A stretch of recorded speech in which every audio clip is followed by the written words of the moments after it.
روایت میں آتا ہے کہ حضرت صلی اللہ علیہ وسلم ہمیشہ سوتے وقت آیت الکرسی، سورہ اخلاص، سورہ فلق اور سورہ ناس،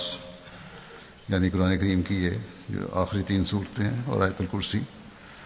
3 دفعہ پڑھ کر ہاتھوں پر پھونکتے اور پھر اپنے ہاتھوں کو جسم پر اس طرح پھیرتے کہ سر سے شروع کر کے جہاں تک جسم پر ہاتھ جا سکتا جسم پر پھیرتے۔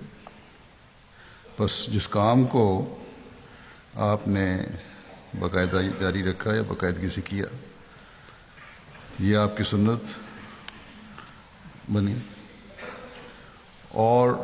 اس کام کو ہر مسلمان کو کرنا چاہیے۔ اور ہم احمدی جن کو اس زمانے میں حضرت صلی اللہ علیہ وسلم کی ہر سنت پر عمل کرنے کی طرف حضرت مسیح علیہ الصلوۃ والسلام نے مزید رہنمائی فرمائی ہے، ہمیں اس پر عمل کرنے کی خاص کوشش کرنی چاہیے۔